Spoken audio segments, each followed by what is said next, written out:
Hi friends, Friday meal ஆகுனான்னு பார்க்கலாம் வாங்க. இன்றைக்கி சிக்கன் பிரியாணி வந்து செய்ய போகிறேன். அதோட அளவு எல்லாமே உங்களுக்கு டிஸ்கிரிப்ஷன் வச்சுறேன். இப்போ எப்படி செய்யலாம் பார்க்கலாங்க. எண்ணெய் சேர்த்ததுக்கப்புறம் நல்லா காஞ்சி ஸ்பைசஸ், அதுக்கப்புறம் வெங்காயம் நல்லா வதங்கினதுக்கப்புறம் தக்காளி, பச்சை மிளகா, அப்புறம் வந்து கொத்தமல்லி, புதினா, உப்பு இதெல்லாமே சேர்த்து நல்லா வதங்கட்டும். லோ ஃப்ளேமில் வச்சு விட்டுடலாம். அப்புறம் வந்து ரைஸ் வந்து ஊற வச்சுட்டேன். சிக்கனில் வந்து பார்த்திங்கன்னா தயிர், உப்பு, இஞ்சி பூண்டு விழுது, தனி மிளகாய்த்தூள் இதெல்லாமே சேர்த்து நல்லா ஊறட்டும். ஊறினதுக்கப்புறம் சேர்த்து நல்லா டேஸ்ட்டாக இருக்கும்.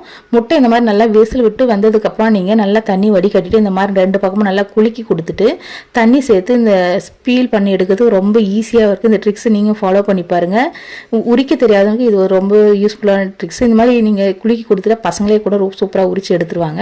இப்போ காரத்துக்கு தேவையான அளவுக்கு தனி மிளகாய் தூள் வந்து பார்த்தீங்கன்னா 1.5 ஸ்பூன் சேர்த்துருங்க. அதில் ஒரு சிக்கனில் வந்து பார்த்தீங்கன்னா ஒரு 1/2 ஸ்பூன் மொத்தமே சேர்த்து 2 ஸ்பூன் அளவுக்கு நான் சேர்த்து நல்லா எண்ணெய் பிரிஞ்ச அளவுக்கு வதக்கிக்கலாம். நான் எண்ணெய் பிரிஞ்சு நல்லா வதங்கினதுக்கப்புறம் மேரினேட் பண்ணி வச்சுருக்க சிக்கன் இதில் சேர்த்து அதையும் சேர்த்து நல்லா எண்ணெய் பிரிஞ்ச அளவுக்கு நல்லா வதக்கிட்டு அதுக்கப்புறம் 1க்கு 1.5 தண்ணி சேர்க்கணும்.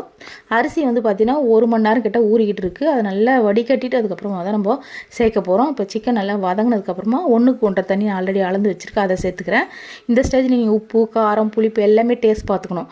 அப்போ தான் வந்து பார்த்திங்கன்னா நம்ம பத்தலைனா கூட எல்லாமே கொஞ்சம் ஒரு டேஸ்ட் பண்ணும்போது உப்பும் காரம் எல்லாமே நமக்கு கொஞ்சம் சுருக்குன்னு இருக்கணும். கொஞ்சம் காரம் எல்லாமே அதிகமாக இருக்கிற மாதிரி இருக்கணும். அப்போ தான் வந்து பார்த்திங்கன்னா நமக்கு சாதனம் வெந்து வரும்போது கரெக்டாக இருக்கும். நான் வந்து ஒரு லெமன் வந்து ஜூஸ் பிழிஞ்சு வச்சுருக்கேன். அதை வந்து அப்புறமா சேர்க்க போகிறேன். ரைஸ் வந்து சேர்த்ததுக்கப்புறமா நம்ம ஒரு 5 நிமிஷம் கழிச்சு லெமன் ஜூஸ் சேர்த்தோம்னா கரெக்டாக இருக்கும். நான் இப்போ ரைஸ் சேர்த்துட்டேன் பாருங்கள், நல்லா தண்ணி கொதித்து வந்தது.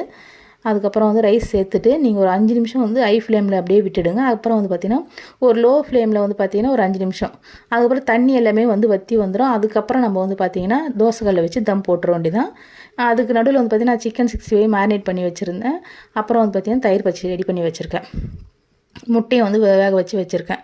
இதுதான் இன்றைக்கி லஞ்ச் மெனு எங்களுக்கு.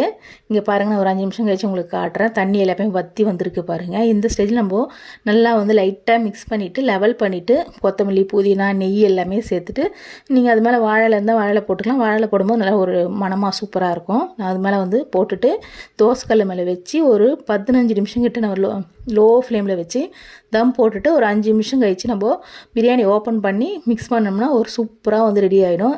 சைட் பை சைடு வந்து பார்த்தீங்கன்னா நான் வந்து சிக்கன் 65 வந்து பொரிச்சிட்ருக்கேன். இப்போ 5 நிமிஷம் ஆயிடுச்சு. ஓப்பன் பண்ணி காட்டுறேன் பாருங்கள். செம்ம டேஸ்ட்டாக சூப்பராக வாசனையாக இருந்தது. நீங்கள் தம் போட்டதுக்கு வந்து பார்த்தீங்கன்னா அடையாளமாக வந்து பார்த்தீங்கன்னா ரைஸ் எல்லாமே லைட்டாக தூக்கிட்டு இருக்கும். இந்த ஸ்டேஜ் வந்தோடனே நீங்கள் ஆஃப் பண்ணிவிட்டு அப்படியே வந்து ஒரு 5 நிமிஷம் கழிச்சு தம்மும் உடச்சோம்னா சூப்பரான சிக்கன் பிரியாணி ரெடி. சிக்கன் 65 வந்து ரெடி ஆகிட்டுருக்கு. நான் சர்வ் பண்ணி காட்டுறேன் பாருங்கள். ரொம்ப நாள் ஆச்சு வீட்டில் பிரியாணி செஞ்சேன். அதனால் வந்து பார்த்தீங்கன்னா இன்றைக்கி பிரியாணி, முட்டை, 65, ஆனியன், அதுக்கப்புறம் ஆனியன் தயிர் பச்சடி எல்லாமே ரெடி பண்ணி சூப்பராக சாப்பிட்டேன். இந்த வீடியோ பிடிச்சா மறக்காமல் லைக் பண்ணுங்கள், ஷேர் பண்ணுங்கள், சப்ஸ்கிரைப் பண்ணுங்கள்.